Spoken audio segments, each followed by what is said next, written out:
is 12:47 a.m., and you're on 92.3 FM. My name is Wyatt Green, and I'm speaking from a concrete room beneath what used to be our studio on Superior Street, a few blocks up from the lake. Outside, the air is a sound you can almost hear. This thin, steady scrape of wind against glass and metal that never stops now. The thermometer nailed to the loading dock door stopped at 32 below an hour ago, and then stuck there like it was ashamed to go any lower. The old analog barometer that one of our engineers saved from a yard sale drifts between numbers it doesn't like, as if it knows the pressure pattern above us has turned into something that isn't a pattern at all. The building creaks and settles, and sometimes bangs like it's been hit by something huge. But it's just the cold, working its way into bolts and beams and seams. There is no traffic sound, not even from the highway. There are no plows. When the air does carry anything, it is the far, thin gong of something metal falling, or the brief scream of a roof giving up under too much ice. The generator is humming behind the cinder block wall with a steady cough that is starting to feel like a heartbeat. We feed it diesel by hand from drums we keep wrapped in insulation and blankets with hot bricks tucked in like babies, because if we don't, the fuel turns to jelly and the machine coughs itself to death. We run a battery bank by day off a rooftop rig we salvaged from a boatyard. A mess of small, spinny turbines on a makeshift mast that moans when the gusts climb. That and the generator and the stubborn guts of old analog gear are the only reasons these words are reaching you. If you can hear this, you are already doing something right. Pretend you've just connected to this frequency. What do you tell the world in 15 seconds? What's the last thing you saw? Comment your report like we're logging every broadcast. I should tell you my city so we're not strangers. This is Duluth, Minnesota. Maybe a long time ago, people tuned in for weather off the lake and scores from hockey and a list of bands playing the Saturday bars. Tonight, we are a mouth in a snow cave. Our door opens to a tunnel. We keep cut with shovels and a saw made for ice fishing huts. That tunnel leads into a canyon of drifted streets that have reshaped this part of town into something I don't recognize. I mark time by the way the cold sharpens inside my nose and by the small decisions I make about who gets the last of the kerosene wicks and whether the next tank of diesel goes to this transmitter or to the clinic down the block that still keeps one room warm enough to thaw fingers.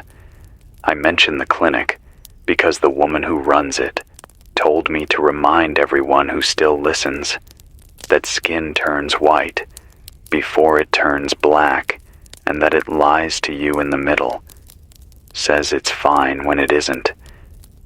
If you can't feel your face, it's not because you're tough. It's because you're in trouble. People keep asking me what to call what happened. I don't know if naming things helps anymore, but this is what I can say, without guessing. The first hint wasn't the snow, not really. Snow, we know. The first hint was the sun that went weak and stayed weak. You remember it. It started as a week of odd daylight, where noon had that late November angle even in May. Then we stopped saying the month out loud because it didn't fit what our bodies felt. The sky took on a chalky layer that never quite moved. You could see it from the hill. The whole lake under a lid. The line where sky meets water smudged like a thumb pressed across a charcoal drawing. The forecasts began to miss by a mile. We used to complain they missed by 5 degrees. Then they missed by 30. Aviation weather reports went odd first. Pilots I knew started saying that the winds aloft were doing things they shouldn't, like they were drunk and didn't know which way the earth was turning. The morning I knew something had broken for good was the day my friend Marta. She used to be a forecaster in the NOAA office above the garage. came in with a notebook and a face I didn't know. She'd been looking at the balloon soundings that they still managed to send up when the helium trucks were still rolling. She tapped the page with a pencil so hard the tip snapped and said, "Listen, the river in the sky isn't a river now. It's a frozen braid, and it's jammed right over us." She meant the jet stream. She said sudden warming high above the pole shoved the whole belt of wind out of the groove it lived in, and the belt stalled with one bend over the North Atlantic and another over us. Then the ocean current that used to bring the warm water up and around hit a lid of strange fresh water and slowed like a heartbeat that didn't feel like beating. None of that would have been the end by itself, she said. Weather moves. But then the ash started. Fine dust from volcanoes you had to look up on maps of places we never talk about. And it mixed with smoke from the year of fires that felt like punishment. It made a film. It didn't blot out the sun so much as it took the edge off it, like sand on a lens. That edge matters. Plants care about it. Ice cares about it. People care about it when they want to keep diesel thin and keep natural gas flowing through lines that sweat and freeze and clog like arteries. The moment it turned from strange to wrong was a Tuesday without a noon. The city took lunch in blue light. Phones flickered, then gave up. Not from a big boom. If you're waiting for the word EMP, I don't have it. This wasn't a flash, and then night. It was a slow crush. Systems at the edge of their tolerances pushed beyond them for just a little too long until parts began to crack. Natural gas pressure dropped in the lines because the wells feeding us froze at the heads, and the compressors that pushed that gas down the spine of the region began to fail in cascade. The gas-fired power plants were supposed to pick up what wind couldn't, but the river that feeds their cooling loops had a skin of ice thick enough to dull a chainsaw. The plant at the edge of town tripped and tried to come back, then tripped again, then went black. The big hydro lines coming down from Canada popped ice off like a dog shaking water. Some stayed up, some didn't. A network that runs in perfect rhythm most days suddenly had big dead chunks, and the rest of it tried to make up ground until breakers that have never moved decided they've had enough and opened. In the space of 1 hour, the map on the system operator's screen went from green to a mosaic of red and gray that nobody in that room had ever seen. I know this because one of those people spent the night after, in this basement, on a milk crate, shaking so hard I could hear his teeth clack. He said, "Black start is a thing you talk about, like a story, something you read in a training manual with a cup of coffee. You don't ever expect to live it at 30 below across 4 states with fuel gelled and crews snowed in and a sky like a ceiling." There was no official voice after sunset. The emergency tone we all know played once, a stray note with no words after it. The TV towers went dark one by one. The phone companies had batteries that kept the towers talking for a bit. Then those died too. Cheap generators put out just enough dirty power to confuse the little brains in the newer gear. So the stuff that stayed up for a few hours did it with hiccups and static and half sentences. The city sirens wailed around midnight for reasons no one could agree on. Some said it was the storm program kicking in on its own. Some said it was a hand in a room downtown that couldn't think of anything else to do. Engines on the streets stopped not all at once but in this awful slow chain. One car, then another, then a bus, each one going still and staying in place where it died, because pushing a dead thing in this cold is a waste of breath. In the morning, the cars were white humps in white lanes and white noise. I walked to the bridge and looked down at the river and saw ice working like a mouth, opening a little, closing a little, chewing branches into smaller sticks. That's when I realized the sound I'd been calling wind had voices in it, not human voices. The moan of steel getting smaller as it loses heat, and the snap of lines that once held weight, and now hold only memory until they let go. If you want the one moment that sunk like a nail and said this is not a storm you wait out, it's the hospital's windows going black. Those are supposed to be the last lights to fail. They've got backup for their backup. There were days of slow collapse in other sectors, shelves going empty when the truck stopped, cops trying to run traffic with feet on ice, City Hall printing little flyers nobody could distribute. But when the hospital went dark and the big orange emergency signs went dull as pumpkins left too long on a porch, a kind of quiet fell over the hill that I don't have a word for. It wasn't the quiet of rest. It was the quiet of something that used to be a system passing away from us. We keep a radio in the lobby of that place that runs on hand cranks and prayers. The nurses would spin it and hold it out to any face that came in so people could hear if any voice was left in the county that sounded like authority. That radio is what made me stay on this frequency. People need a thread. If you listen, I'll tell you what to do the way I was told by people older than me who understood cold like a language. The first rule is, you make one room small and you stop the air. Choose a room that gets some sun when the sun bothers to show. Hang blankets over the doors and the hall. Duct tape is better than hope. If you don't have tape, push towels into the cracks with a butter knife. Heat the person, not the whole space, unless you've got a stove and wood stacked high and dry, and if you've got that, you're already ahead of most. Wear layers, loose, so air lives between them. Cotton kills when it's wet, wool forgives.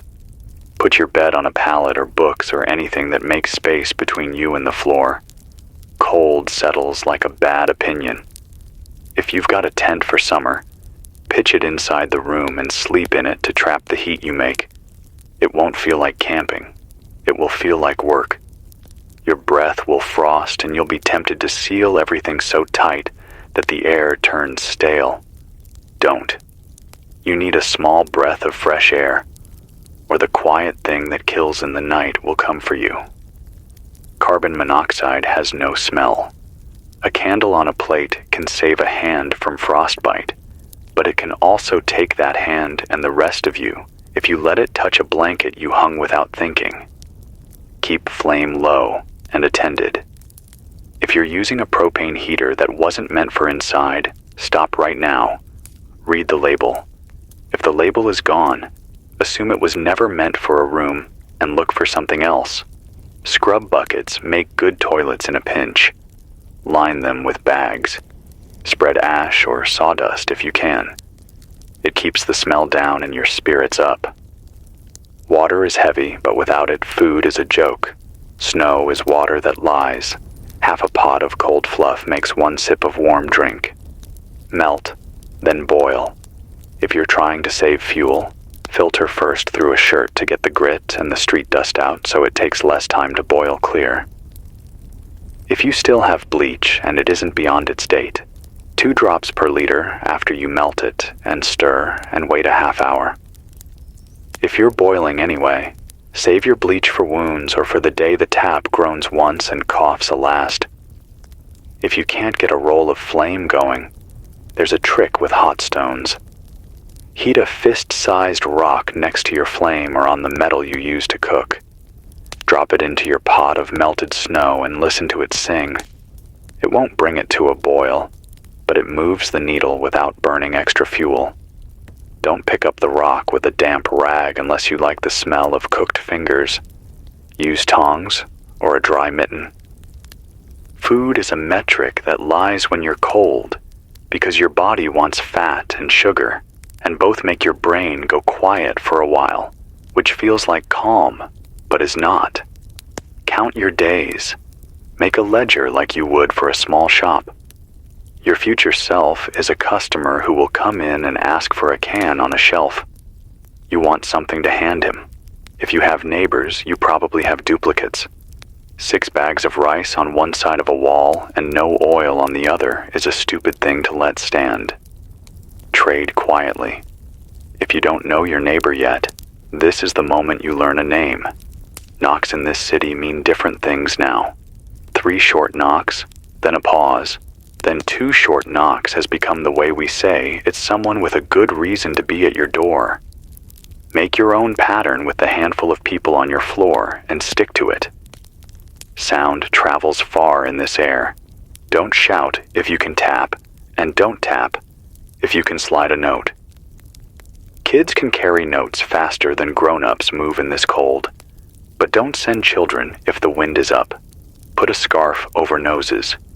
The air inside your lungs has to meet the outside air somewhere. Make it meet in cloth. I keep getting asked if this is local. When I crank the long wire on the roof and tune around the band, I hear a new map that has nothing to do with lines on paper. The big stations that used to reach us from Chicago and the Twin Cities are whispers or ghosts. I get a strong signal from a farmer in North Dakota who wired a tractor alternator to a bicycle and runs his AM with legs and a crew that eats together. I can sometimes, on a clean night, hear New England in a torn way, like it's behind a waterfall. It sounds like they have the same sky we do. I can't get Europe with any clarity anymore. Though once, when the lake screamed at our windows and the dial jumped on its own, I thought I heard a woman in Irish English reading names like a list you'd hear in a church. It cut out before I could be sure. The last time I caught a voice that sounded like a government, it spoke from Winnipeg and said nothing important, just that cold weather protocols were active and that if you could, you should go to centers that don't exist anymore. I shut it off halfway through. It reminded me of when the fire alarms still clanged after the building had already burned for hours. A man who used to work on the high lines gave me the clearest explanation I've heard for why the power stayed down once it went down. He wasn't the kind of expert with letters on a wall. He was the kind with grooves in his hands like a topographical map. He said, "You ever try to start a big engine with no battery and no hill? That's us. The grid is a chorus. Everybody has to come in on the beat, or it sounds like trash, and the sound itself breaks your instruments. In the old days, we had giant machines that turned heavy and gave us rhythm. We still have some of those, but we got used to a lot of small voices singing loud. The wind farms, the solar fields, all those smart inverters. They can make a song if someone gives them a note. But if nobody can, they wait. And if they wait too long in air like this, the things that keep them ready crack. I asked him how you fix a chorus that forgot the tune. He said, you go small. You make islands, little grids that can stand on their own. You get a mill spinning, or a diesel on a farm, or a hospital plant, and you make a circle around it of houses and lights that agree to the same beat. He said we used to call it microgrids, like it was a fancy thing. Now it's just survival. He said that, and then he went with a crew to a church on the East Hillside, where they have a basement full of old batteries and a room full of hymnals and more blankets than you'd believe. If you're listening from there, I hope the heat from your bodies is enough to haze the windows. I don't want to make a sermon out of this, but there is a thing that sits with me at night when the generator drops an octave and my brain tries to make that sound into a reason to panic. We built our days around tools that like clean, even conditions. We built them on thin margins because the margins never betrayed us long enough to teach us fear. Then the sky shrugged and the margins cracked and the old things, the heavy things, the simple machines, the habits our grandparents held onto like stubbornness, stayed with us because they were made to be forgiven. The crank radio with the knob that sticks. The wood stove your landlord never bothered to pull out of the basement because it looked quaint. The wool sweater your father wore when he took you out on the ice the first time. The little windmill a guy put up for fun in his backyard and then forgot about until it turned into a stake in the ground that lights 3 houses.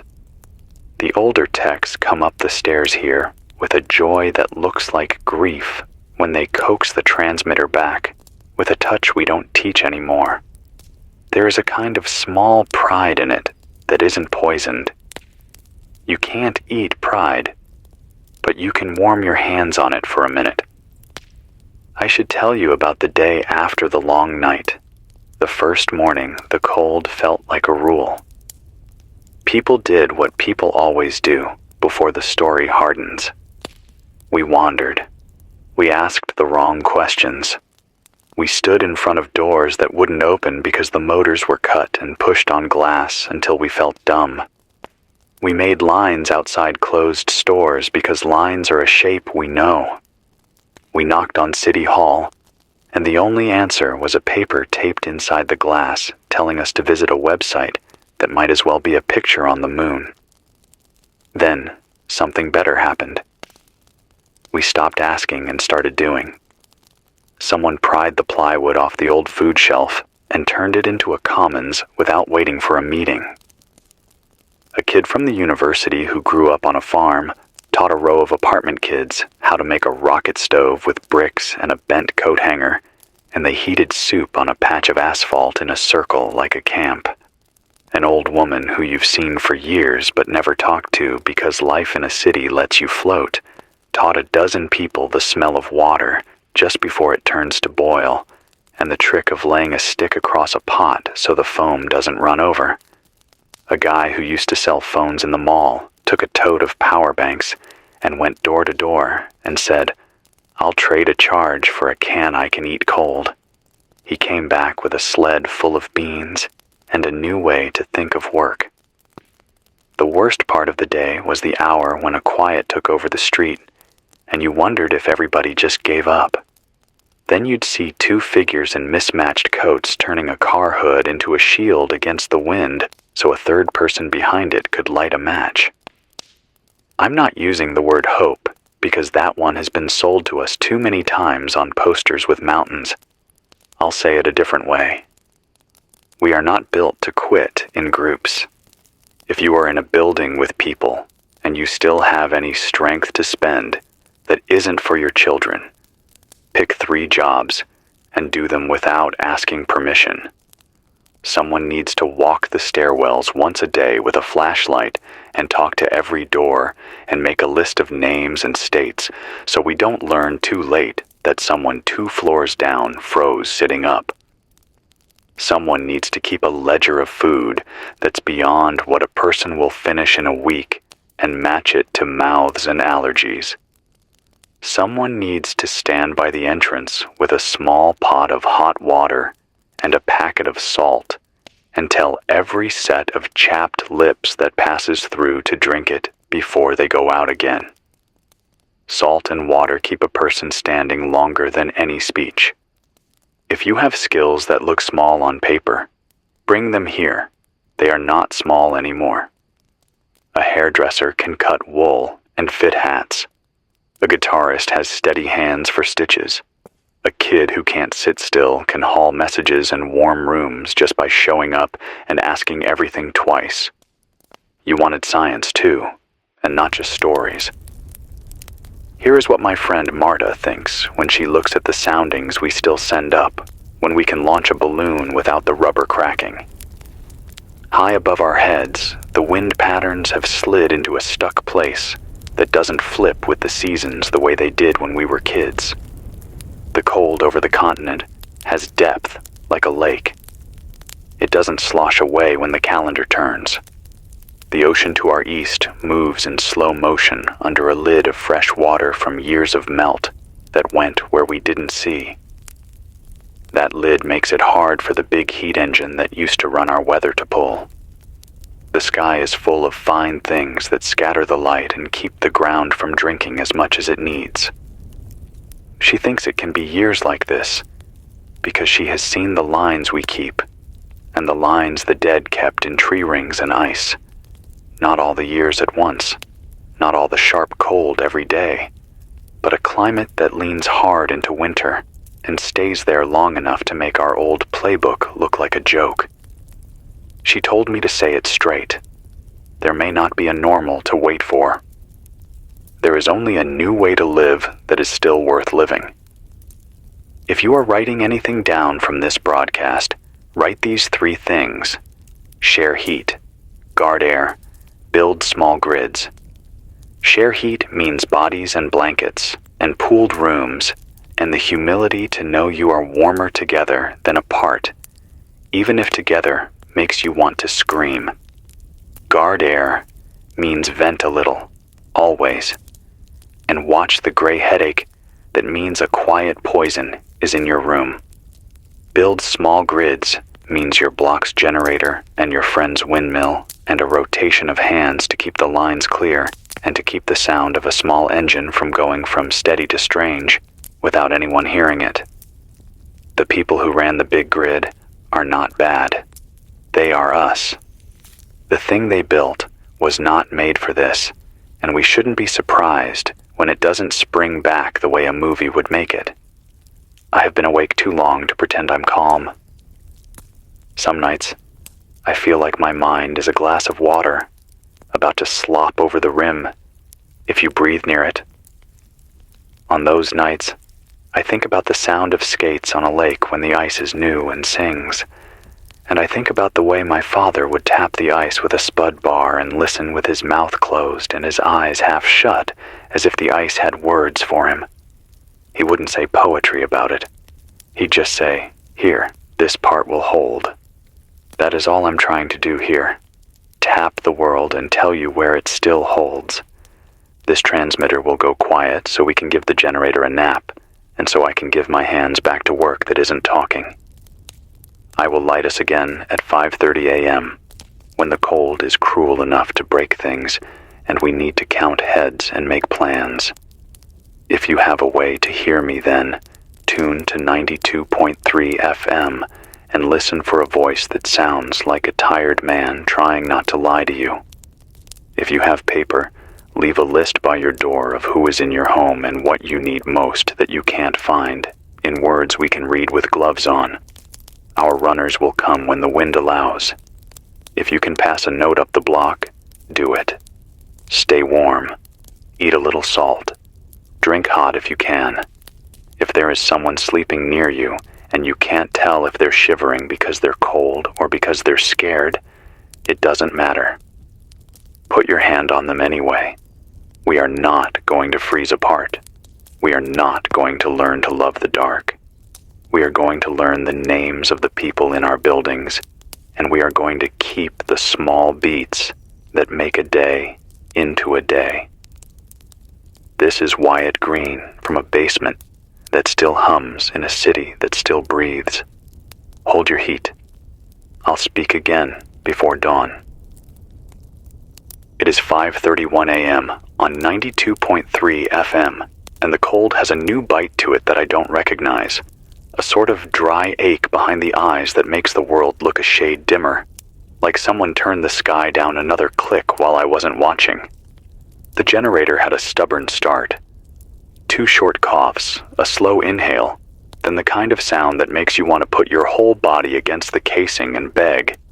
And then it settled into a low, steady rhythm that tells me we've bought another stretch of voice. The small turbines on the roof are still turning. They've got a thin glaze on the leading edges, and they whistle a little, which always feels like a warning even when the voltmeter says we're fine.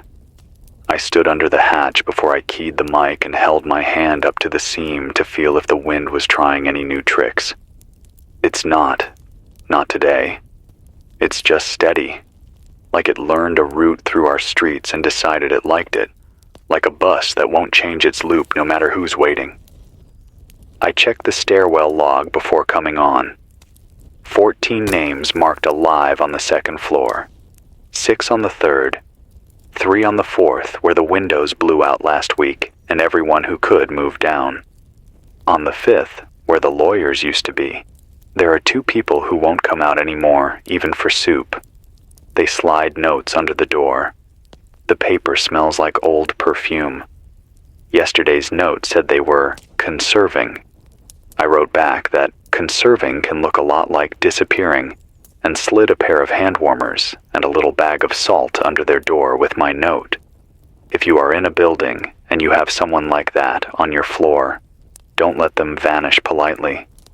It's the easiest way to lose people in this cold, quietly and with manners. Tap 3 times and wait.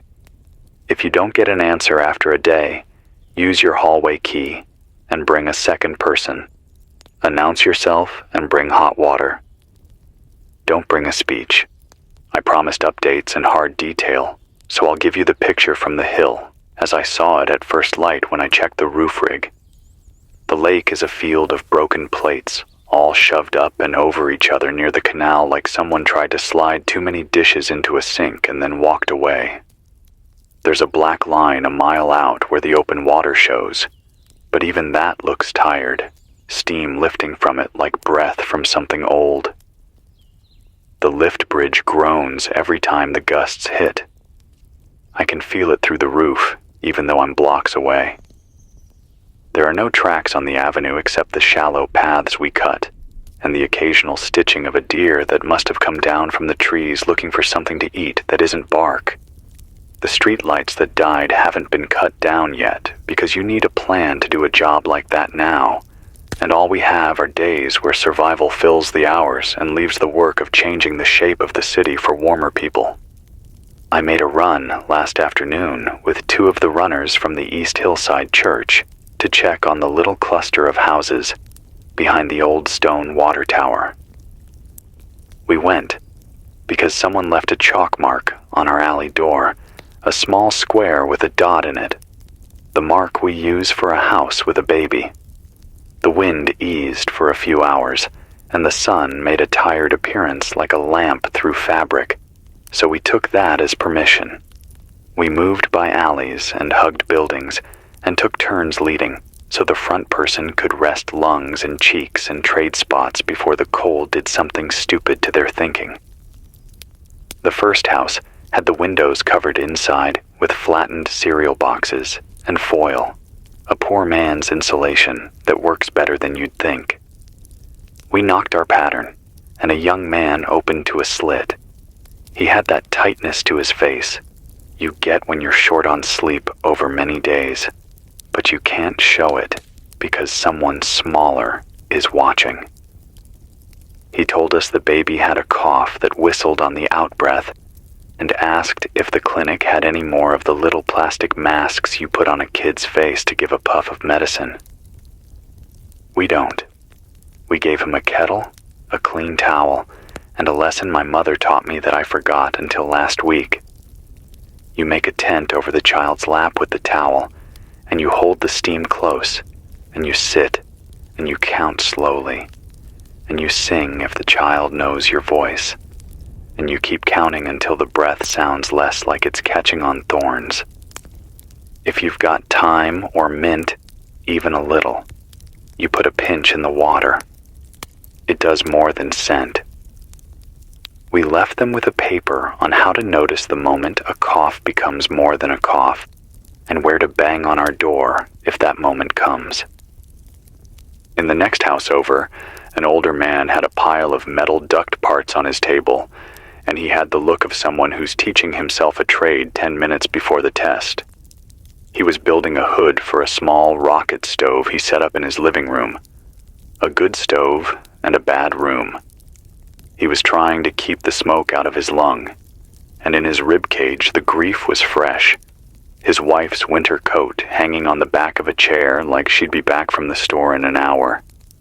We cut a hole through snow and 1 layer of glass in a back window, because sometimes you pick the least bad option to keep a person breathing, and we vented his stove out with the duct parts and foil and a blanket rolled tight into a gasket.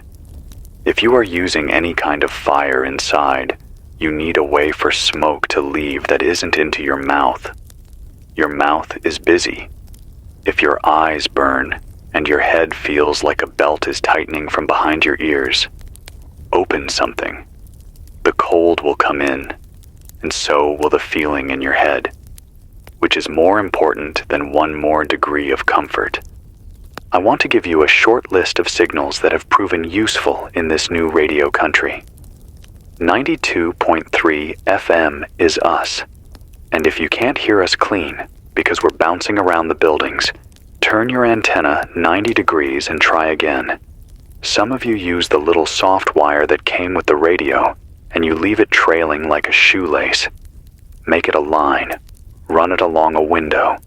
If the wire is short, clip a longer piece to it with a clothespin and string that along the frame.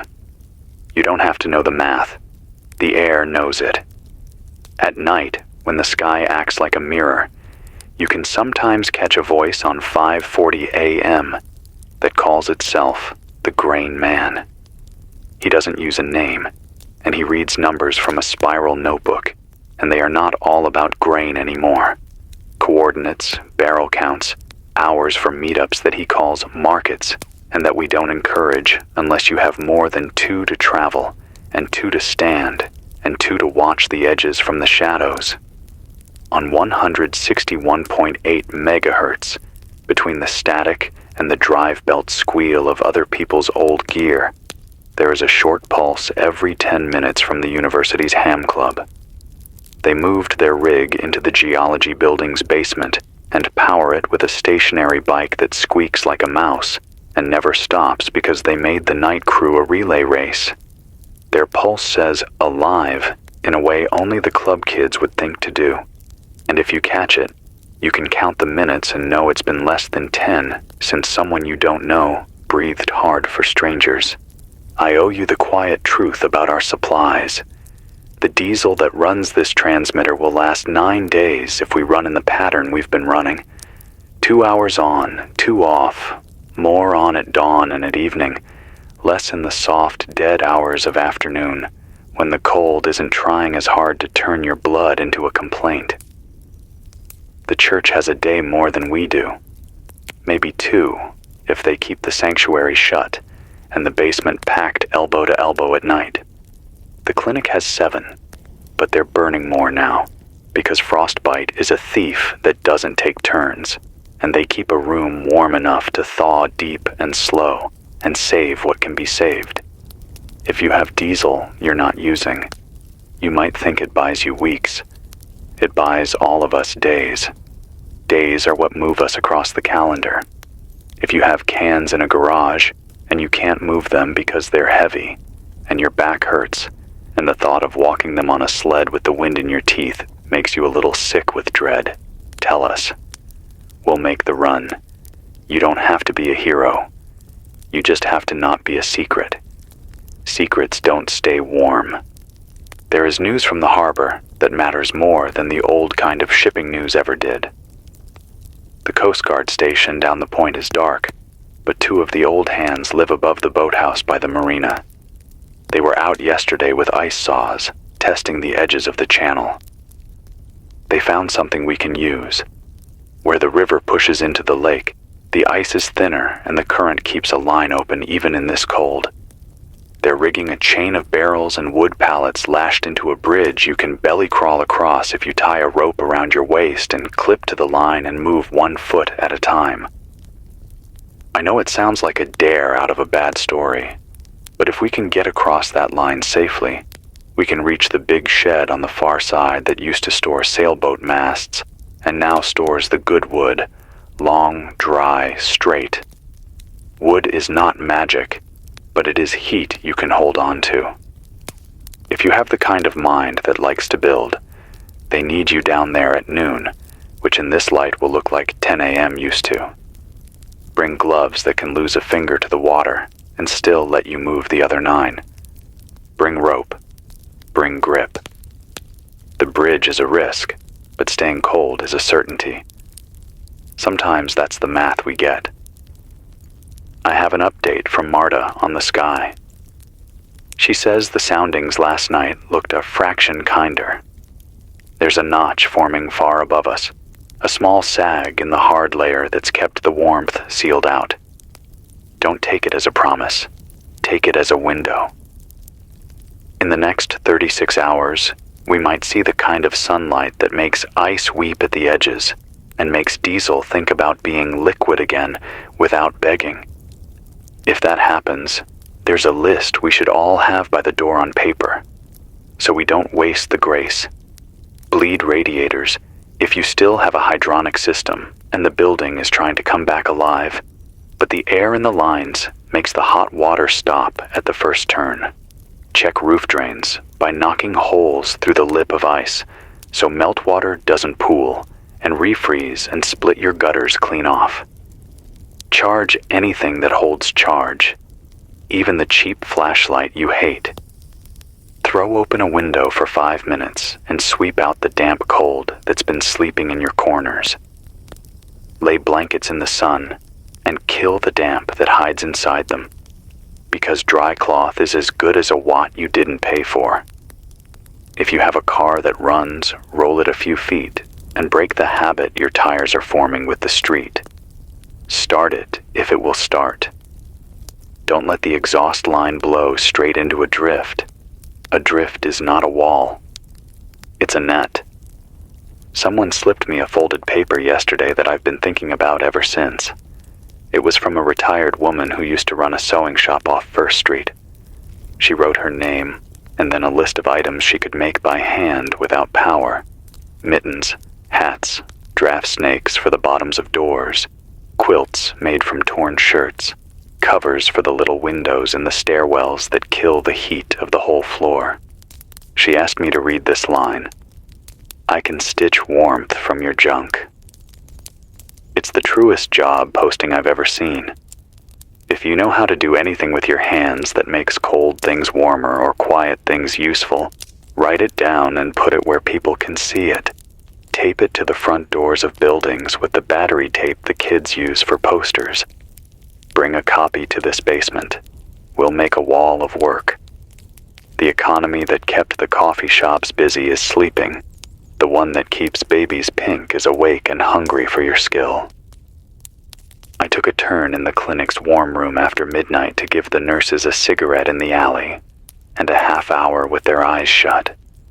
I sat with a man whose nose will not see spring. He moved here from Arizona 5 years ago to be near grandkids and chose a word like adventure to make his friends clap him on the back.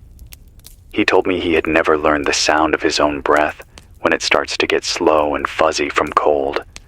So he walked too far in a wind he didn't respect, because where he's from, wind is a thing you joke about at a red light. He said the worst part wasn't the pain. It was the way the pain left before it should have. The way the air got soft.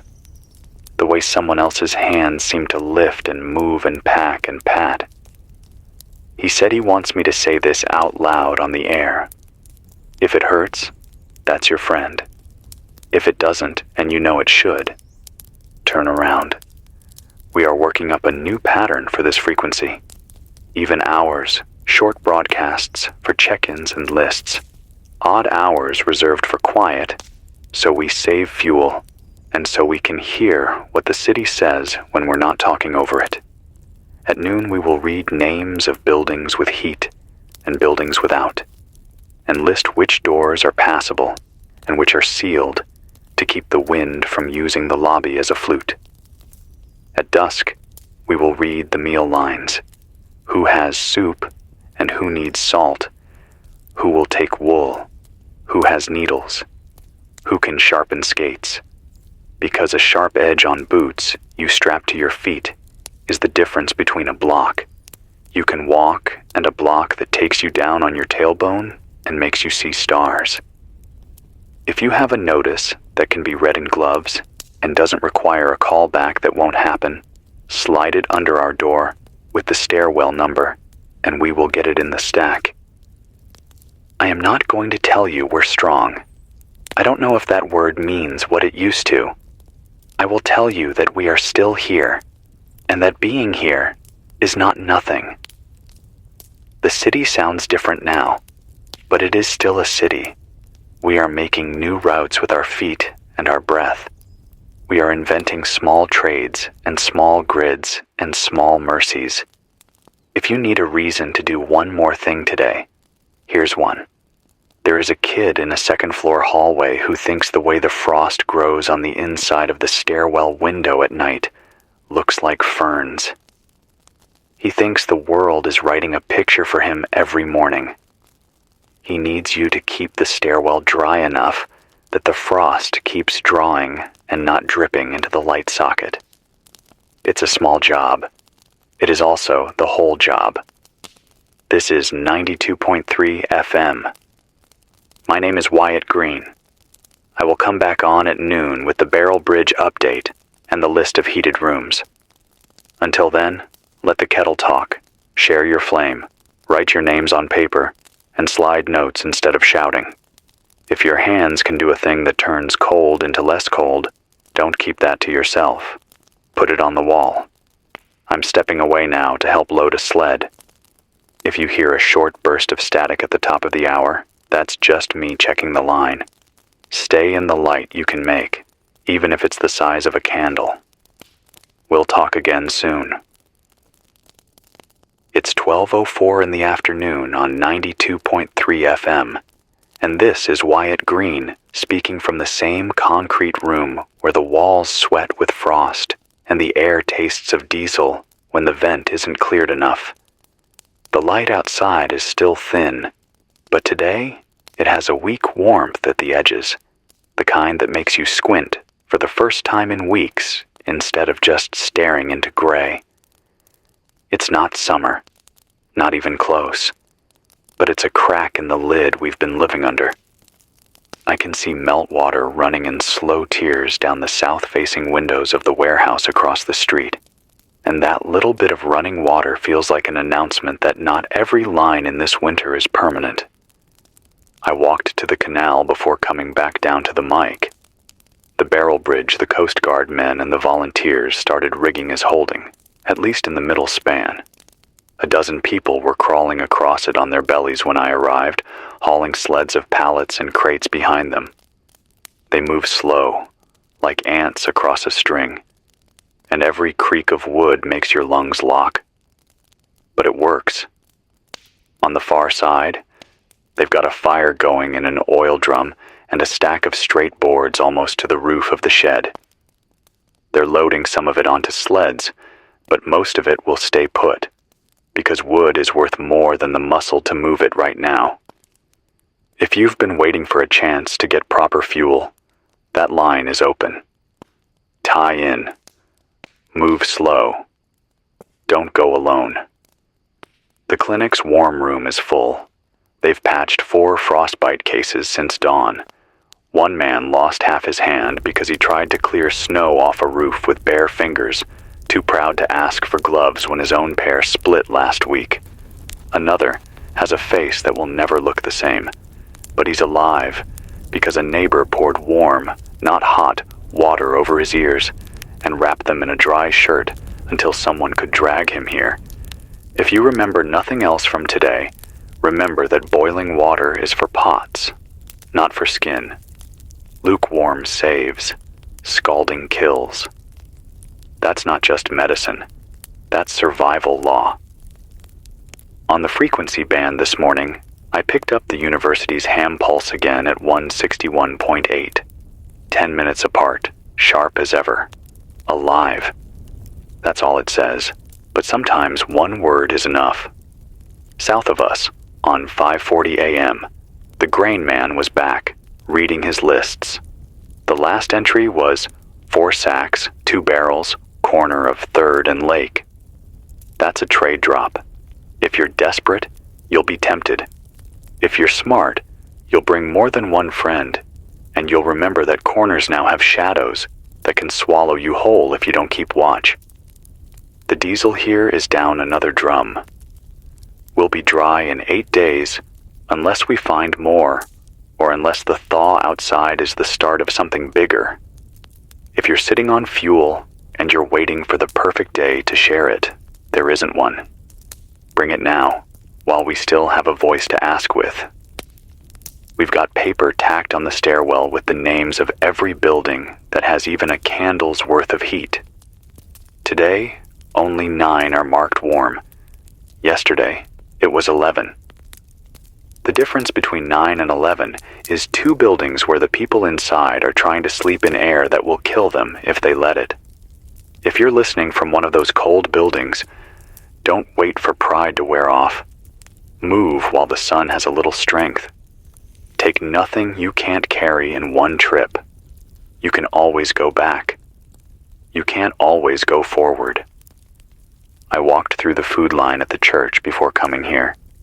The soup was beans and salt, and one cracked ham bone that had been boiled so long it gave up every story it had left. It didn't taste good, but it tasted like heat, and that's enough. People were trading skills in line. A shoemaker offered to cut leather scraps into patches for boots. A carpenter promised a shelf of firewood if someone could sew him mittens that didn't split, and a kid offered to sharpen knives with a whetstone his grandfather had left him. That's what an economy looks like when the lights are out. Don't think of it as charity. Think of it as keeping the gears moving. Before I close, I'll give you the noon list. Heated, the East Hillside church basement, the old laundromat on 4th with the wood stove, 3 apartments on the 2nd floor of the Riverside block, 1 classroom in the geology building, the clinic's warm room, and the shipping container camp by the marina. Cold, the law offices on 5th, the barbershop row, and the south tower of the lakeside apartments. If you're in one of the cold buildings, move now. If you're in a heated one, make room. A warm floor with bodies packed close is better than an empty room with frost crawling down the walls. This is 92.3 FM, Wyatt Green. The next broadcast will be at dusk. Between now and then, crawl the bridge if you need wood. Mark your stairwell with the names of everyone still breathing, and don't let pride keep you in a room that's turning white. If you see the sun today, face it. It might be the last we get for a while. It is 6:12 p.m. on 92.3 FM, and the day is closing in fast. The light that felt almost generous at noon is gone, and what it left behind is a hard, bluish shadow that makes everything look like stone. The cold has sharpened again. My breath froze in the stairwell air before it had time to rise, and the frost on the inside of the door looks thicker than it did this morning. The generator gave a stubborn rattle when I pulled the cord, the kind of noise that makes your stomach twist. But it caught. It always catches, for now. I keep one hand on the casing when it runs, half for warmth, half because I don't want to miss the moment when that steady pulse changes to something I can't fix. The barrel bridge held through the afternoon, though one of the pallets split and had to be replaced. I went down there with 2 others to watch. People crawled across it slow, pulling their sleds 1 foot at a time, and on the far side they were stacking wood into neat piles, as if neatness itself kept the cold away. That shed by the marina is filling up with straight, dry boards, and word is spreading. By nightfall, there were more people waiting their turn than I've seen gathered in one place since the hospital went dark. Nobody shouted. Nobody pushed. Everyone just stood in line with their eyes watering from the wind, waiting their turn to drag warmth back to their rooms. If you're listening and you have the strength, make the trip tomorrow morning when the light comes back. Don't wait too long. The bridge will not last forever, and the lake has no patience for mistakes. The clinic added another mark to the ledger this afternoon. A woman from the south side came in with feet like marble. She'd tried to walk 3 miles in shoes that weren't made for winter because her building finally gave out. She couldn't feel her toes by the time she reached the church steps. The nurses are trying, but there's a look in their eyes I don't like. They'll save her life, but not her steps. Let her be your warning. Shoes that aren't enough will betray you faster than hunger. If your boots split, patch them with whatever you have. If you can't patch them, wrap them in plastic and twine. Ugly keeps you alive. I scanned the band at dusk. The Grain Man was gone tonight. No lists, no numbers, just silence where his voice should have been. Maybe his legs gave out on the bike, maybe worse. The university pulse at 161.8 still came through, sharp and regular every 10 minutes. Alive. That single word means more than any speech. I caught a weak signal out of Michigan, I think. Someone saying they'd burned the last of their gas to keep a school gym warm enough for 200 people. The voice faded before I could hear where, but it was enough to remind me. This winter is not just ours. There was talk at the bridge today about food. The beans and salt from the church won't stretch forever. Someone mentioned raiding the freezers in the restaurants downtown. The trouble is, most of that food thawed weeks ago, and when meat goes warm and then cold again, it's not worth the risk. Trust the cans. Trust the jars. Trust anything sealed that still hisses when you open it. If it smells wrong, it is wrong. Hunger makes liars out of our noses, but not for long. If you're running short, start a ledger now.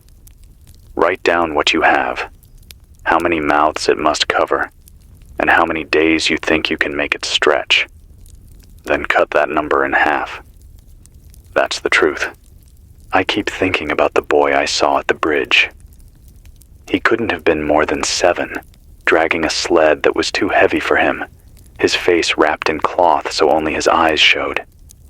He stopped halfway across, too tired to keep going, and for a moment it looked like he would crawl backward. Then a man behind him reached forward, hooked the rope of the sled, and pulled it the rest of the way without a word.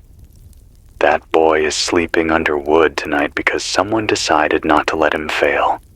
That's the only reason any of us are still here, strangers pulling each other's weight. I'll give you the evening list. Heated. The church basement, the laundromat on 4th, 2 apartments in Riverside Block, the geology classroom, the clinic's warm room, and the marina shed. Cold. The Barber Row, the South Tower, and now the law offices are empty. Those 2 who wouldn't open their door were found this afternoon, both gone, sitting side by side in their chairs. We carried them to the church and marked their names on the wall. If you are in a cold building, don't stay. Move tonight if you can. Pride freezes faster than water. This is 92.3 FM. My name is Wyatt Green. I'll come back on at midnight with another check of the signals and the bridge. Between now and then, guard your air, guard your feet, and keep your names on paper. If you've got even a candle, don't waste it on shadows. Use it to heat water, or to keep a hand warm enough to work. We are alive. That is enough to say, for now. It's 12:39 a.m. on 92.3 FM, and the city feels like it's holding its breath. Nights like this are the ones that cut deepest, not with wind that screams, but with a kind of stillness that makes you think the world has stopped turning. I opened the hatch before sitting down here, just for a second, and the air outside was so sharp it burned like smoke in my throat. The stars were out, clear as cut glass, brighter than I've seen them in years, because there's no more glow left from the city to dull them. That beauty is cruel.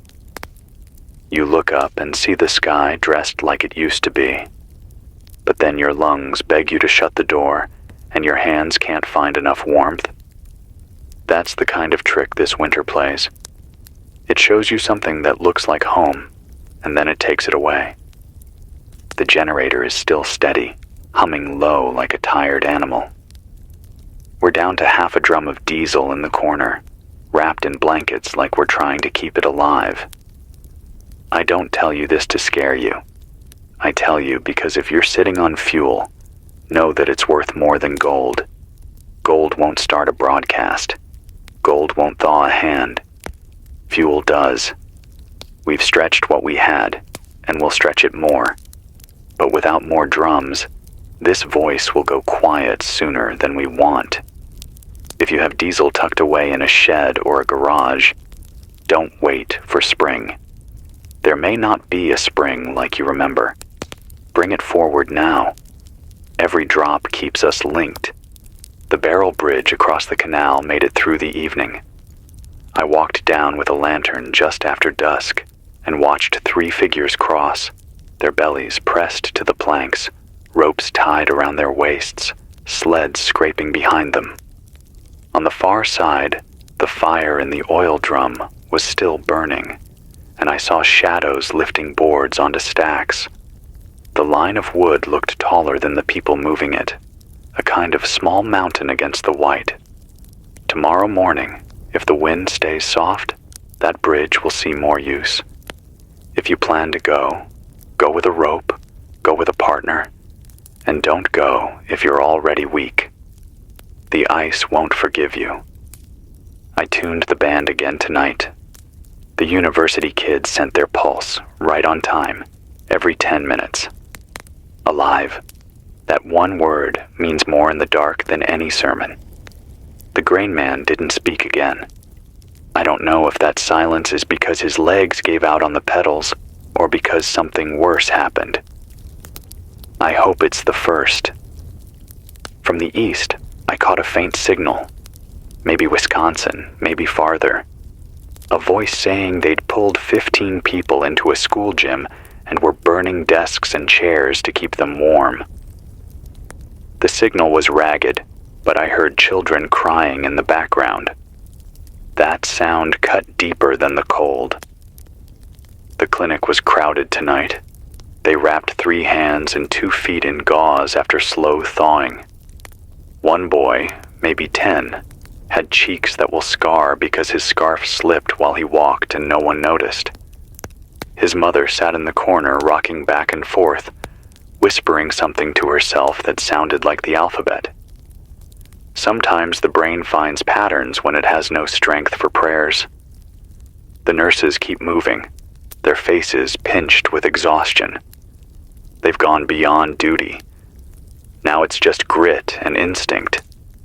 If you see them on the street, step aside and let them pass. Their hands are saving more than their own families. There are whispers about food raids. The restaurants downtown are being picked clean. Freezers that thawed and refroze are dangerous, but hunger doesn't listen to reason.